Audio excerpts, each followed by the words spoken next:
Okay, here's a tour of my January 2005 to April 2005 recliner sketchbook. I had a hard time getting into drawing this year, so my first stuff isn't too good, but I've put some notes on the inside about honoring my creativity and that kind of stuff to kind of motivate me a little bit. So raccoon and frog I got from online sources. This was just, just a warm up to get into the mood. This little giraffe was in all gel pen. My mother-in-law found this really awesome set of gel pens that had some sparkly colors in it, and I had a hard time telling which was the sparkly ones and which ones weren't, but I had so much fun exploring that set. And of course, my favorite lately is Sharpie creative markers and a gel pen, so that's what that is. It's an idea for a painting. Just a little sketch, and I often accompany my sketches with a quote or something, and I kind of use them like a commonplace book. I'll do a sketch, and then in the blank space, I'll either find a quote or write a quote, or go back and write a quote or something in the blank spaces, and yeah.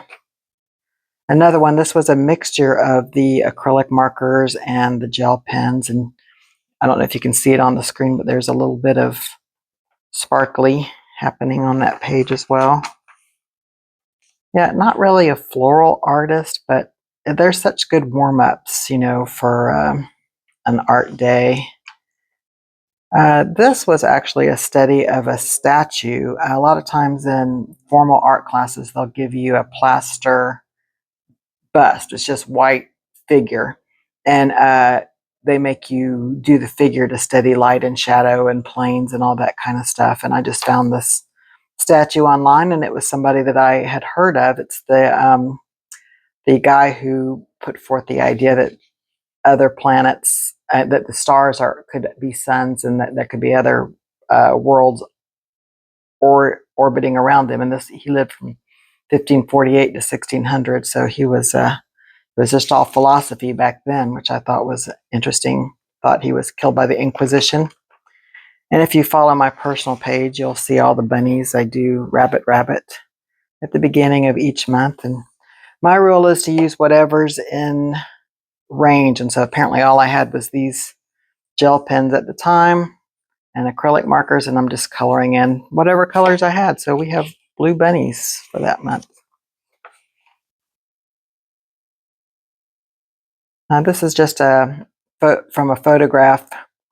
We had a outdoor festival here when spring first attempted to start, and a lot of photographers got some great pictures, and I just grabbed a guy from one of the pictures to try and draw. My test is to draw everything freehand, so you can see my little sketch lines underneath, especially here in the shoulder. You see I used an orange pen to sketch it in. Yeah, I tried to set up my own still life. I have this really great sake set that my husband brought back from Japan, and a glass vase and flowers, and it's not my favorite image in this sketchbook, but sketchbook is supposed to be full of whatever you can do. In one of my Facebook groups, there was this beautiful landscape, and I just thought the landscape itself was beautiful, so I tried to create it again with just the colors that I had within reach of my recliner, and this is what I came up with. It's very unusual in coloring. I think I got the values pretty good. I just like the unusual color combo, and pretty good with my attempt on that, I think. Another bunny. I like floppy-eared bunnies too. I used to have one named Smudge Pot that I just adored, and so I just do those every now and then. In case I don't have a bunny, a rabbit to do at the beginning of the month, I'll go back and find little sketches that I've done of bunnies and post those.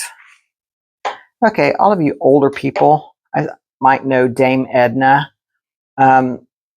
I just thought Dame Edna Everage was absolutely hilarious. It's actually a comedian in drag who would go around the country just kind of being a caricature of people that hang out at some of his comedy shows. And Dame Edna as a character just really took off. I'd say this was about the 80s, early 90s, maybe. I want to say it's definitely the 80s. But I just thought it was a great character and tried to draw her. Here's another bunny. Again, just the stuff that I have handy. I continue to try portraits. I saw the sweetest video of a little girl and I thought her face was so expressive. I did not capture her face as well as I wanted to in the pencil, but because she had such great features that even though I didn't quite capture her, this is still a cute picture, in my opinion. I really like old black and white movies, and every now and then I'll see an ad or a still or something from that era and try to draw it. Again, this is freehand. You can see my sketch underneath and just trying to play with the colors I had handy. This was from a meme. I see it's an older lady. There's actually supposed to be another lady over there laughing with her. And the caption was, "We used to be young and beautiful. Now we're just beautiful." I thought that was really great. Well, chickens is another one I default to when I don't know what to draw. Chickens, bunnies, and cats are the three main ones, I think. But I tried this with pretty much a new set of pastel type markers, which I don't use that much. I thought it came out pretty good. Here's some more bunny.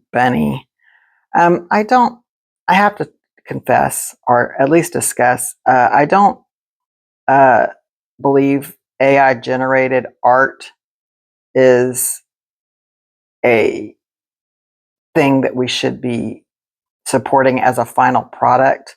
I mean, maybe for, like labels or mock-ups or whatever, but because that makes the computer the artist, even if it steals from other people's art, which I don't like because it dilutes that other person's art in the marketplace. But I do think it's a good tool. For example, in this case, I wanted to imagine bunnies in Victorian garb. And so I asked AI, which was Meta AI, by the way, in Facebook, to imagine a couple of Victorian bunnies. And I got the image from the Meta AI and just drew it in my own style. So I basically used it to get the clothes in proportions, but I didn't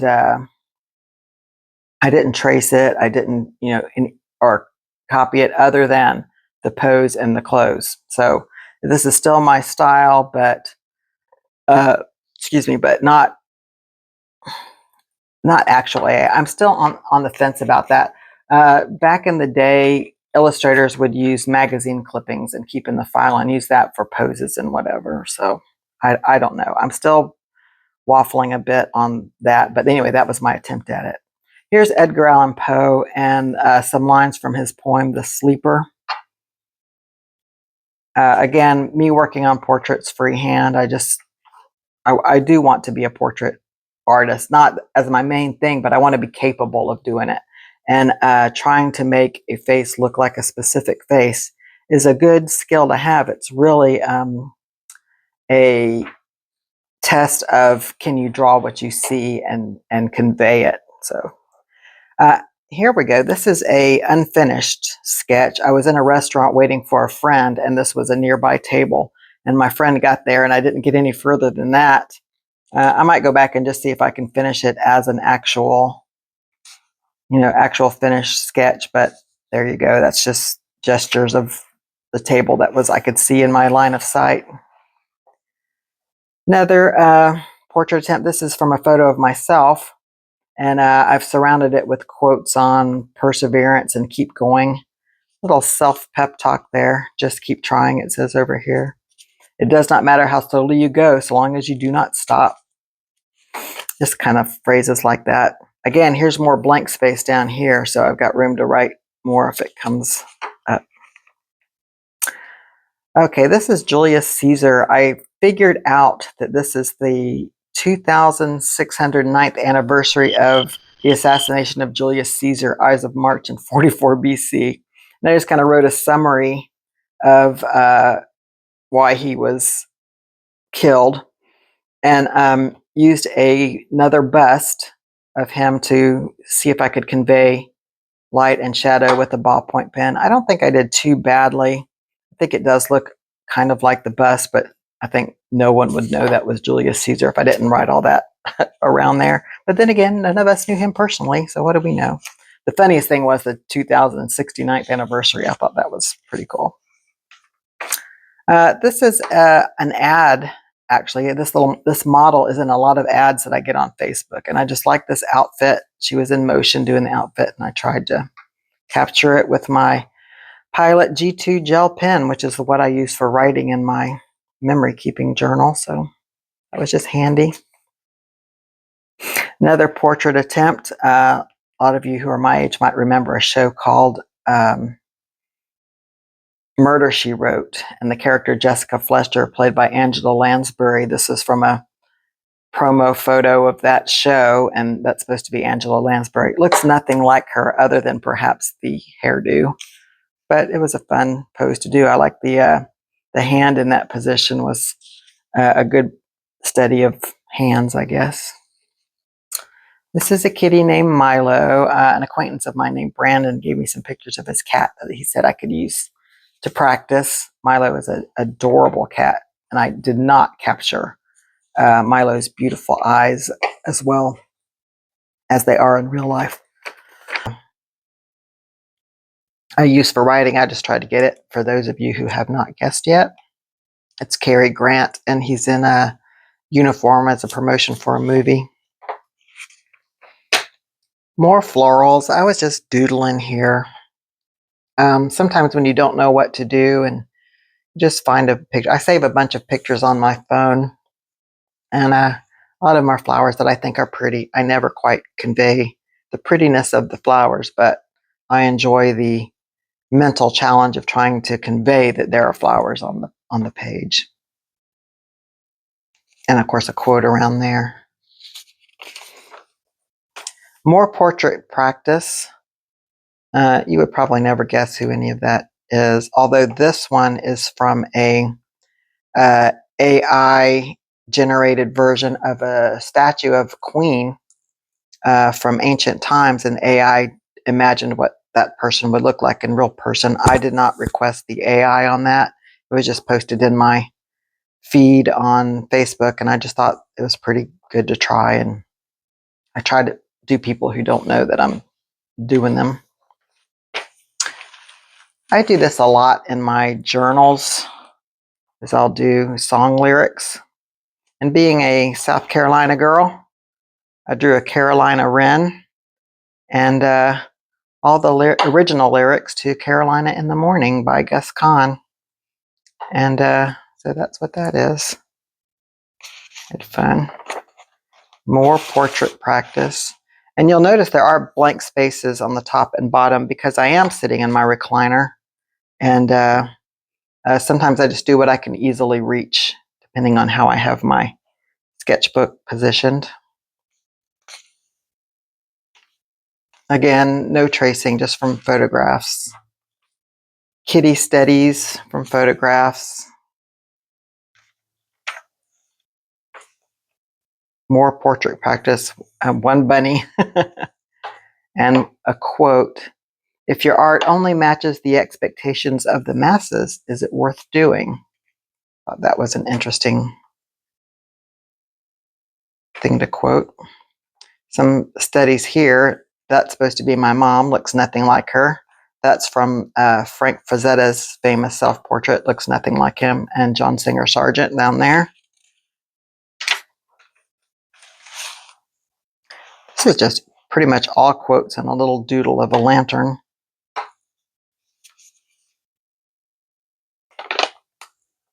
This is a mockingbird to hush little baby, don't say a word. Mama's going to buy you a mockingbird. Since there's a new grandbaby in our family, lullabies are on my mind. Another cat. It's from a snapshot that my acquaintance Brandon gave me. Just here's some, again, Sharpie creative markers. Excuse me, my dog's being insistent.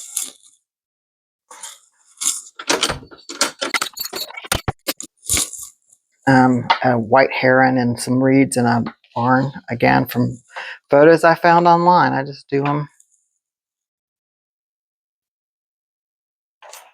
Let's see here. Just a car someone snapped a picture of.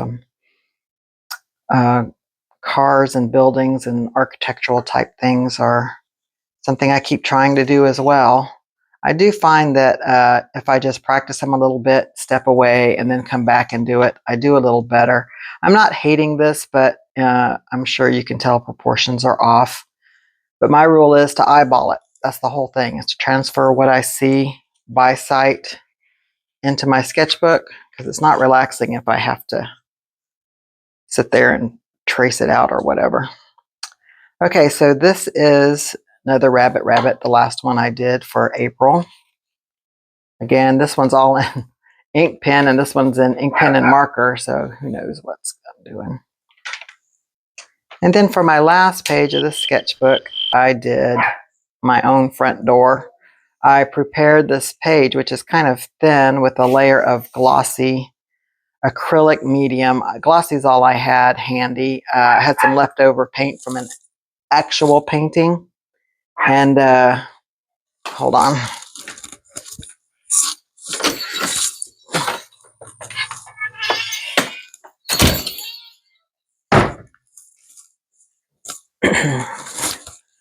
I had some leftover paint from an actual painting and wanted to use it. Had a snapshot of my front door at sunset. I just liked the way the light was hitting it. You can't see it, but the porch light was on. And then last night, I just did this with acrylic markers.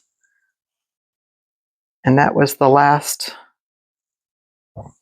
picture in the sketchbook. I could go back and do the back side of all these pages just to fill it out and get the absolute most. I have done that with some of my sketchbooks. If you would let me know if you're interested in that or would like to join me for a live painting session, let me know in the comments, because I've been toying with the idea of maybe walking through how I do some of these so casually. I think again, it's my way of meditating, since I can't shut my brain up enough to actually meditate. So, yeah, that's it. Thank you for watching the sketchbook tour. Let me know in the comments what you think. Thank you.